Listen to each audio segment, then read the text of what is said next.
여러분 반갑습니다. 유마경에 나오는 아주 깊은 가르침 중 하나가 있죠. 우주와 인생의 가장 중요한 지혜의 문을 여는 열쇠 같은 말씀입니다. 그런데 참 이상하죠? 비어있음, 즉 불교에서 말하는 이 공의 지혜를 깨닫는 길에서 우리는 자주 헷갈립니다. 심지어 이 최고의 지혜를 골치 아픈 일을 피하고 책임을 회피하는 핑계로 써먹기도 하죠. 문수보살님도 이런 말씀을 하셨습니다. 열의 아홉은 이 살아 숨쉬는 좋은 약을 꽉 막힌 규칙처럼 여긴다고요.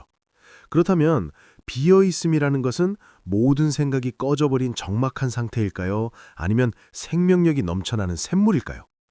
왜 진짜 비어있음이 끝없는 보물창고로 우리를 이끌어 삶을 가득 채워준다고 하는 걸까요?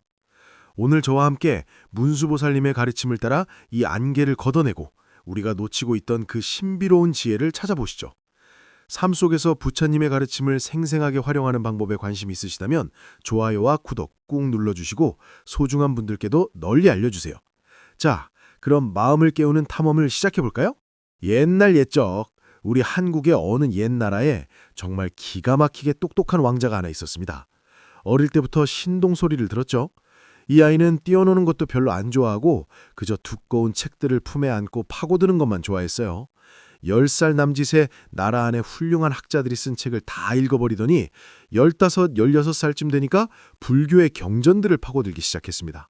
그러던 어느 날 스님 한 분이 금강경을 풀어주시는 걸 듣게 되었어요. 세상 모든 만들어진 것은 꿈 같고 환상 같고 물거품 같고 그림자 같다. 이슬 같고 번개 같으니 마땅히 이와 같이 보라. 이 구절을 듣는 순간 왕자의 눈이 번쩍 뜨렸습니다. 속으로 생각했죠. 아이고, 알고 보니 이 세상 모든 게 다 비어있고 가짜였구나. 내가 그동안 아등바등 이것저것 배우고 나중에 나라를 다스리고 백성을 챙기고 부모님께 효도하고 결혼해서 아이 낳고 이 모든 게 다 헛고생 아냐? 어차피 다 비어있는 건데 뭐하러 이렇게 힘들게 살아? 그날 이후로 이 왕자는 완전히 딴 사람이 되었습니다. 예전에는 그렇게 열심히 공부하더니 이제는 책도 잘 안 보고 나란 일도 거들떠보지 않았어요. 부모님인 임금님과 왕비님을 배워도 시큰둥하기만 했죠. 임금님은 속이 타서 도대체 왜 그러느냐고 물었습니다. 왕자가 대답했어요. 아바마마, 저는 이제 세상 모든 것이 텅 비어 있고 가짜라는 걸 깨달았습니다. 우리가 이렇게 바쁘게 사는 건 다 연극에 불과합니다. 저는 출가해서 스님이 되어 이 시끄러운 세상을 떠나 조용한 곳으로 가고 싶습니다. 임금님은 그 말을 듣고 펄쩍 뛰었습니다. 너 도대체 왜 이러느냐? 겉핥기로 조금 알았다고 네가 다 한다고 착각하는구나. 너는 우리나라의 미래가 아니냐? 하지만 왕자는 고개를 저었습니다. 아바마마는 부처님의 가르침을 모르십니다. 모든 것이 비어있다고 하셨습니다. 우리나라도 비어있고 백성도 비어있고 아바마마와 저의 관계도 비어있습니다. 다 비어있는데 제가 뭐하러 이 헛된 세상에서 바쁘게 움직이겠습니까? 차라리 일찍 출가해서 마음 편히 자유롭게 사는 게 이 세상의 장난에 놀아나지 않는 길입니다. 이 말에 임금님은 하마터면 숨이 넘어갈 뻔했습니다. 왕비님도 눈물을 흘리며 타일렀죠. 아들아, 네가 너무 한쪽으로만 치우친 것 아니냐. 마음을 닦는 건 지혜를 더 밝게 하려는 것이지 책임을 피하려는 게 아니란다. 하지만 왕자는 고집을 꺾지 않았습니다. 어마마마도 세상 모든 것이 비어있다는 이치를 모르십니다. 저는 이미 이 세상의 벼슬이나 돈, 기쁨과 슬픔, 만남과 헤어짐이 다 지나가는 구름이라는 걸 꿰뚫어 보았습니다. 제가 뭐하러 이 헛된 세상에서 바쁘게 고생해야 합니까? 왕자의 스승이자 나라에서 가장 책을 많이 읽은 훌륭한 신하도 와서 타일렀습니다. 왕자님, 말씀의 절반만 들으셨습니다. 가르침에서 말하는 비어있음은 세상을 피하라고 하는 게 아니라 스승의 말이 끝나기도 전에 왕자는 손사래를 쳤습니다. 스승님, 더 이상 말리지 마십시오. 저는 반드시 진짜 자유로워지는 길을 찾아 떠날 것입니다. 도무지 왕자를 말릴 수 없게 되자 부모님과 스승은 발만 동동 굴렀습니다. 그때 누군가 제안을 했어요. 지혜가 가장 뛰어나시다는 문수보살님께서 마침 저기 오대산에서 가르침을 펴고 계신다니 왕자님을 그곳으로 보내 여쭤보게 하는 건 어떻겠습니까? 왕자는 그 말을 듣고 기분 좋게 길을 나섰습니다. 속으로 문수보살님이라면 큰 지혜를 가지신 분이니 분명 내 생각이 맞다고 지지해 주실 거야 라고 믿었죠. 가는 길에도 왕자는 계속 생각했어요. 내 생각이 틀릴 리가 없지. 다 비어 있다고 했는데 내가 뭐하러 바쁘게 살아? 왕자 노릇하는 게 얼마나 피곤한데 매일 이것저것 신경 써야 하고 스님이 되는 게 얼마나 좋아. 한 마음으로 맑고 자유롭게 사는 게 진짜 길이지. 이렇게 왕자는 덜 익은 풋과일 같은 생각과 그저 드러누워 현실을 피하고 싶은 마음만 가득 안고 오대산으로 향했습니다. 자신이 이해한 비어있음이 빙산의 일각일 뿐이며 완전히 삐딱하게 오해하고 있다는 건 꿈에도 몰랐죠. 그는 텅 비어서 꽉 막힌 죽은 공간을 비어있음으로 착각하고 있었습니다. 진짜 비어있음의 참맛이 무엇인지는 전혀 모른 채 말이죠. 머릿속에 가득 찬 의문과 혼란을 안고 마침내 문수보살님이 머무시는 곳에 도착한 왕자는 깊이 절을 올리고 마음속 결심을 한꺼번에 쏟아겠습니다. 문수보살님, 저는 이미 세상 모든 것이 비어있고 헛되다는 걸 알았습니다. 그렇다면 벼슬이나 재물, 만남과 헤어짐이 다 무슨 소용이 있습니까? 제가 뭐하러 이 헛된 세상에서 죽어라 고생해야 합니까? 차라리 일찍 출가해서 환상 같은 세상에 휘둘리지 않는 게 낫지 않겠습니까? 문수보살님은 그 말을 다 듣고도 서둘러 대답하지 않으셨습니다. 빙그레 웃으시며 인자하면서도 왕자의 얄팍한 속마음을 훤히 꿰뚫어 보는 듯한 눈빛을 보내셨죠. 그리고 왕자의 생각을 바로 틀렸다고 하지 않으시고 고개를 끄덕여 주셨습니다. 세상 모든 것이 비어 있다는 걸 알다니 참으로 대단하구나. 왕자는 우쭐했습니다. 거봐, 내 선택이 맞다니까. 그런데 그 순간 문수보살님의 말씀이 마른 아들의 발벼락처럼 떨어졌습니다. 하지만 왕자여, 너는 진짜 비어있음만 알고 그 안에 숨쉬고 있는 생명력 넘치는 신비로운 쓰임은 모르는구나. 너는 비어있음을 꽉 막힌 텅 빈 공간으로만 여겼지. 그것이 우주 만물이 쉬지 않고 살아 움직이게 하는 원동력이라는 걸 모르고 있다. 머리를 세게 얻어맞은 것처럼 멍해진 왕자가 더듬거리며 물었습니다.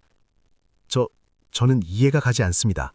모든 것이 다 비어있다면서 무슨 신비로운 쓰임이 또 있다는 말씀이십니까? 문수보살님은 웃으며 고개를 저으셨습니다. 자, 차근차근 따져보자꾸나. 비어있다는 건 이 세상에 아무것도 없다는 뜻이 아니란다. 세상 만물이 영원히 변하지 않고 홀로 존재하는 고정된 성질을 가지고 있지 않다는 뜻이지. 보살님은 곁에 있던 밥그릇 하나를 들어 보이셨습니다. 이 그릇을 보아라. 흙, 물, 불, 그리고 장인의 솜씨가 한데 모여 만들어진 것이다. 그릇 자체에는 영원히 변하지 않는 성질이 없단다. 이걸 깨트려버리면 어디서 그릇을 찾겠느냐. 왕자는 알듯 말듯 고개를 끄덕였습니다. 자신만의 고정된 성질이 없기 때문에 상황이 변하는 대로 바뀔 수 있는 것이다. 이것은 꽉 막혀 죽어있는 게 아니라 무한한 가능성으로 가득 찬 상태지. 마치 거울과 같단다. 생각해보아라. 거울이 어떻게 수많은 가지각색의 모습들을 비춰낼 수 있겠느냐. 바탕이 깨끗하게 비어있고 자기만의 색깔이나 모양을 고집하지 않기 때문 아니겠느냐. 그제야 왕자가 무릎을 탁 쳤습니다. 맞습니다. 바탕이 비어있어야 모습을 비출 수 있고 허공이 아무 형태 없이 비어있어야 모든 것을 품을 수 있겠군요. 거울이 원래 새빨간색이라면 비치는 것마다 다 붉게 보일 테고 허공이 꽉 막힌 바위 같다면 새들이 날아다닐 수 없겠네요.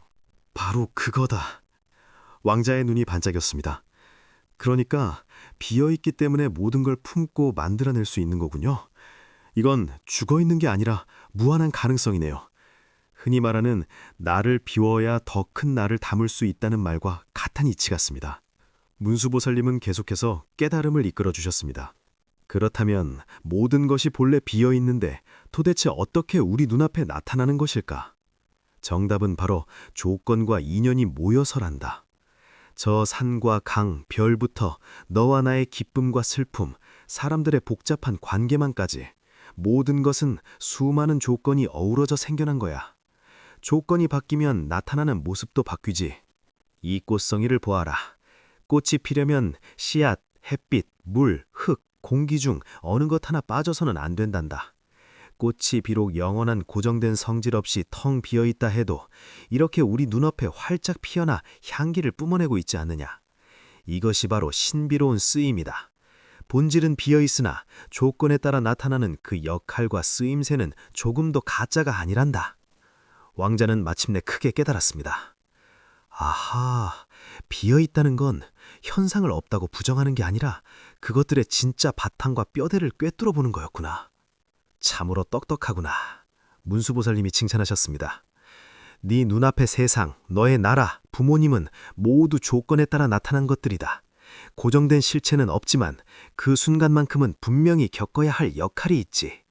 비어있음을 깨달았다는 건 피해서 도망치라는 게 아니라 그 이치를 꿰뚫어보고 지혜를 써서 유연하게 대처하라는 뜻이란다. 왕자가 다시 물었습니다. 그럼 보살님, 저는 출가해야 맞습니까? 아니면 계속 나라의 왕자로 살아야 맞습니까? 너의 질문은 아직도 둘 중 하나만 맞다는 좁은 틀에 갇혀 있구나.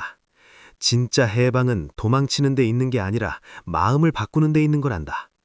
유마경에 이런 말이 있지. 번뇌가 곧 깨달음이요, 살아가는 이 현실이 곧 해탈이다. 듣기에 이상하지. 하지만 이게 바로 묘미란다. 골치 아픈 번뇌를 다 없애버려야만 깨달음을 얻는 게 아니야. 골치 아픈 바로 그 순간에 그 일 역시 고정되지 않고 비어있음을 알아차리는 것이지. 얼음이 다 녹기를 기다렸다가 물을 쓰는 게 아니라 얼음 그 자체가 바로 물이라는 걸 아는 것과 같아. 네가 현실을 벗어나서만 자유를 찾는 게 아니라 돌고 도는 이 삶 속에서 집착을 내려놓을 때 지금 이 순간 바로 큰 자유를 얻는 것이다. 왕자는 이 말씀에 벼락을 맞은 듯 깊은 울림을 느꼈습니다. 복잡한 세상 속에서 비어있음의 지혜를 잊지 않고 반대로 텅 비어있다는 것에 빠져서 세상의 책임을 져버리지 않는 것. 이것이 진짜 살아 숨쉬는 공부구나. 내가 생각했던 도피는 훌륭하게 실천할 수 있는 넓은 밭을 내버리는 짓이었네. 문수보살님은 왕자의 마음이 열린 것을 보시고 덧붙이셨습니다. 왕자여, 진짜 깨달은 사람은 입에 달고 살지 않는단다. 흙을 다루는 장인은 흙이 모양을 바꿀 수 있다는 걸 알지만 굳이 말하지 않고 바로 흙을 빚어 그릇을 만들지 않느냐. 왕자가 활짝 웃었습니다. 비유가 너무나 와닿았죠. 그러니 네가 정말로 알았다면 나를 내세우지 않는 마음으로 마땅히 해야 할 일들을 짊어지는 거다. 내가 저들을 구해야지 티내는 게 아니라 힘든 사람을 보면 자연스럽게 돕는 것이지. 진짜 해방은 세상을 매몰차게 떨쳐버리는 게 아니라 세상의 골칫거리들 속에서 내 마음의 깨끗함을 비춰보는 거란다. 이제 왕자는 도망칠 생각이 사라졌습니다. 이 지혜를 어떻게 나라를 다스리는 데 쓸까 고민하기 시작했죠. 말씀대로라면 굳이 세상을 떠나 딴 곳으로 갈 필요로 없다는 거군요. 지혜는 어디에 있습니까? 문수보살님이 허허 웃으셨습니다. 바로 네 마음속에 있단다. 너에게 본래부터 꽉 차 있는 맑고 빛나는 그 성품은 한 번도 너를 떠난 적이 없어. 그저 그 위에 내려앉은 먼지를 툭툭 털어내는 것일 뿐이다. 왕자는 마음속 의문이 씻은 듯 사라진 것을 느끼며 절을 올렸습니다. 그는 자신의 얕은 생각이 마치 우물물을 바싹 말려버리고서 그게 비어있는 거라고 착각했던 것임을 깨달았습니다. 강과 바다의 물은 지금도 힘차게 흐르고 있는데 말이죠. 진짜 비어있음이란 물이 어디 한 곳에 얽매이지 않고 유연하게 흘러가며 세상을 촉촉이 적셔주는 힘이라는 걸 알게 되었습니다. 왕자는 눈을 반짝이며 일어났습니다. 보살님, 드디어 알겠습니다. 저는 강을 건너기도 전에 배를 내버리려고 했군요. 이 깊은 뜻은 제게 인생을 피하라는 게 아니라 지금 이 순간을 가장 멋지게 살아가며 제 몫을 다하라는 뜻이었습니다. 자신의 나라로 돌아온 왕자는 더 이상 바닥에 드러누워 도망치고 싶어하던 예전의 모습이 아니었습니다. 세상을 긍정적으로 바꾸는 실천가가 되었죠. 그는 비어있음의 지혜로 일의 성공과 실패에 얽매여 마음을 태우지 않았습니다. 동시에 신비로운 쓰임의 마음으로 온 힘을 다해 백성들에게 좋은 삶을 만들어주려고 애썼죠. 어려운 문제를 만나도 서두르거나 짜증내지 않고 조건 따라 일어날 뿐 정해진 건 없다는 이치를 떠올리며 늘 상황이 좋게 바뀔 틈이 있다는 걸 알았습니다. 세상 모든 것이 다 비어있다 할지라도 지금 이 순간 누군가를 향해 내미는 따뜻한 행동은 세상 그 무엇보다 귀하다는 걸 알았기 때문입니다. 그렇게 왕자의 나라는 점점 살기 좋고 평안해졌고 왕자 자신도 매일 지혜와 복을 듬뿍 쌓으며 훌륭한 군주로 거듭났습니다. 참된 빈자리에서 멋진 쓰임새를 발견하고 넘치는 쓰임새 속에서 얽매임 없는 빈자리를 간직하는 삶. 이것이 바로 우리 모두가 일상에서 닦아나갈 수 있는 마음의 길이 아닐까요? 여러분, 이 왕자의 이야기는 사실 지혜를 구하는 우리 마음속 이야기와 똑같습니다. 이 가르침은 우리를 축 처지게 만드는 게 아니라 도리어 무한한 자유와 힘을 주어서 우리가 새로운 것을 만들어내고 사랑하고 봉사할 수 있게 해주는 거였습니다. 세상 일이 다 지나가는 구름 같다는 걸 꿰뚫어 보는 동시에 바로 지금 내 눈앞에 온 소중한 인연들을 더 따뜻하게 껴안아주게 만들죠. 두려움 없는 긍정적이고 따뜻한 마음으로 매일매일 평범한 일상 속에 이 깊은 지혜를 녹여내는 겁니다. 나도 좋고 남도 좋게 하면서 결국에는 꽉 찬 인생을 살아가는 것이죠. 결국 우리가 배우고 수양하는 건 바보처럼 현실에서 도망치기 위해서가 아니라 이 세상에서 가장 진짜답고 멋지게 살아가기 위해서입니다. 자, 여러분은 살아가면서 이 왕자처럼 헷갈리고 고민했던 적이 없으신가요? 오늘 문수보살님의 가르침이 여러분의 삶에 어떤 따뜻한 힌트를 던져주었나요? 여러분의 소중한 생각들을 아래 댓글로 남겨주시면 우리 다 함께 나누며 한 걸음 더 성장할 수 있을 겁니다. 오늘도 끝까지 함께 해주셔서 정말 고맙습니다. 늘 평안하시고 다음 시간에 또 반갑게 뵙겠습니다.